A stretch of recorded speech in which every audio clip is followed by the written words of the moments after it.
بسم اللہ الرحمن الرحیم۔ میں ایک بات عرض کرنا چاہتا ہوں کہ ریزرویشن کا جو مسئلہ ہے،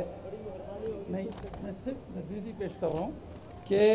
میرے کو یہ سعادت بخشی گئی ہے کیونکہ ریزرویشن کا جو معاملہ اٹھا ہے یہ صرف مولانا اسد مدنی علیہ رحمٰن نے سب سے پہلے مسلمانوں کے لیے ریزرویشن کی آواز اٹھائی،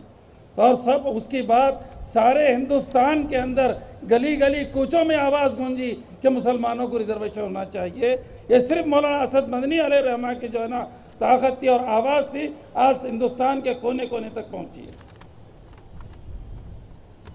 جمعیت علماء ہند کا اجلاس عام مسلمانوں کے لیے ان کی آبادی کے تناسب سے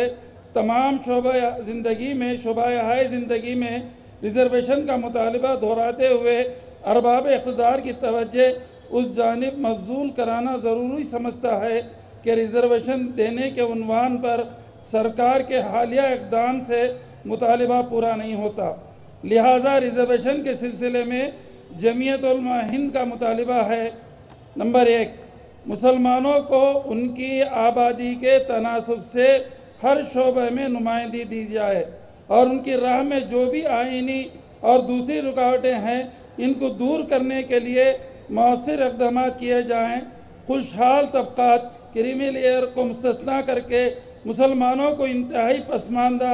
موسٹ بیکورڈ قرار دے کر ریزرویشن دیا جائے۔ نمبر 2، منڈل کمیشن کے تحت پسماندہ طبقات میں ریزرویشن مسلمان OBC برادری کو حاصل ہے، اس کے نفاذ میں عموماً مساوانہ سلوک نہ ہونے کی وجہ سے مسلمان اپنے حقوق سے محروم رہتے ہیں، اس لیے ان کا الگ کوٹا متعین کیا جائے۔ نمبر 3، شیڈول کاسٹ کے لیے ریزرویشن کے متعلق آئین کی دفعہ 341 میں جہاں یہ شرط ہے کہ صرف ہندو، مسلم، بدھ مذہب ماننے والوں کو ریزرویشن دیا جائے گا، اس میں ترمیم کر کے مذہب کی قید کو ختم کیا جائے اور اس میں مسلم محنت کشوں کو، برادریوں کو، پسماندہ طبقات کو بھی شامل کیا جائے۔ اس سے نکاتی مطالبہ میں پہلے اور دوسرے مطالبے اس کے متعلق ابھی تک کچھ نہیں ہوا، البتہ دوسرے مطالبے میں مسلم OBC سے متعلق 27% میں سے اس کا کوٹا مختص کرنے کا جو مطالبہ تھا وہ بھی 4.5% میں دیگر اقلیتوں کو شامل کر دینے کے سبب پورا نہیں ہوتا۔ اس لیے یہ اجلاس عام یہ مطالبہ کرتا ہے اقلیتوں کے بجائے مسلمانوں کے لیے ریزرویشن اور متناسب کوٹا مختص کیا جانا یقینی بنایا جائے۔ جمعیت علماء ہند کا اجلاس عام اس بات کی طرف سرکار کی توجہ مبذول کرانا ضروری سمجھتا ہے کہ ملک کی بڑھتی ہوئی حالیہ آبادی کے تناسب سے OBC کے کوٹے میں بھی اضافہ کیا جائے۔ جمعیت علماء ہند فرقہ پرست عناصر کی طرف سے ریزرویشن کے مسئلے کو فرقے وارانہ رنگ دینے کی مذمت کرتے ہوئے ان کے اس دعوے کی تردید کرتی ہے کہ مسلمانوں کے لیے مذہب کی بنیاد پر ریزرویشن کا مطالبہ کیا جا رہا ہے، جبکہ ایسا نہیں ہے۔ ملک کے دبے کچلے اور انتہائی پسماندہ طبقات کو قومی دھارے سے جوڑنے کے لیے ریزرویشن کی ضرورت قیام جمہوریت کے ساتھ ملک میں شدت کے ساتھ محسوس کی جانے لگی تھی، لہذا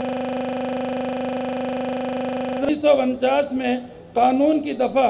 341 کی تجویز پیش کی گئی۔ 1950 میں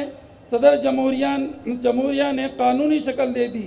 مگر اس قانون میں ہندو کی قید لگا کر دیگر مذاہب کے پیروکاروں کو ہمیشہ کے لیے محروم کر دیا گیا۔ حالانکہ اس وقت اس مذکورہ قانون میں مذہب کی قید لگانے کی سخت مخالفت کی گئی تھی، اس کے باوجود ریزرویشن کو صرف ہندو طبقات کے لیے خاص کر دیا گیا۔ اس قانون کے خلاف مسلسل احتجاج نوٹس لیتے ہوئے حکومت نے بعد میں مذکورہ قانون میں ترمیم کر کے سکھ اور بدھ مذہب کو پسماندہ طبقات کو اس میں شامل کر لیا،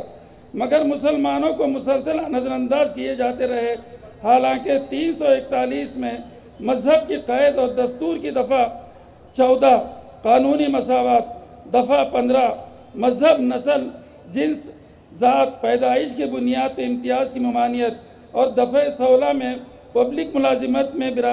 برابری کے موقع کے تحت دیے گئے بنیادی حقوق کی کھلم کھلا خلاف ورزی ہے۔ جمعیت علماء ہند کا یہ اجلاس مطالبہ کرتا ہے کہ مرکزی سرکار رگھناتھ مشرا کمیشن کی رپورٹ کو پارلیمنٹ میں پیش کر کے اس کے شفاریات کے مطابق مسلمانوں کو ریزرویشن دینے کے مطالبے پر عمل کرے۔ صوبائی حکومت سے ہمارا مطالبہ ہے کہ آندھرا پردیش، کرناٹک اور تمل ناڈو کے طرز پر معاشی، سماجی، تعلیمی طور پر پسماندہ مسلمانوں کو ریزرویشن دینے کے لیے قانون بنائے جائے۔ سماج وادی پارٹی نے اتر پردیش کے حالیہ الیکشن کے دوران اپنے انتخابی منشور میں اقلیتوں کو 18% ریزرویشن دینے کا وعدہ کیا ہے۔ ہم اس کا استقبال کرتے ہوئے مطالبہ کرتے ہیں کہ معینہ مدت میں اس وعدے پہ تکمیل کیا جائے۔ اسی طرح مغربی بنگال میں مسلمانوں کو ریزرویشن دینے کا اعلان کیا گیا ہے، ہم اس کا بھی استقبال کرتے ہیں اور اس اعلان پہ عمل کرنے کا مطالبہ کرتے ہیں۔ یہ اجلاس عام اعلان کرتا ہے اگر ہماری ریزرویشن کے مطالبات کو نظر انداز کیا گیا تو ہم عنقریب ملت بچاؤ تحریک چلائیں گے اور پورے ملک میں جیل بھرو آندولن چلائیں گے۔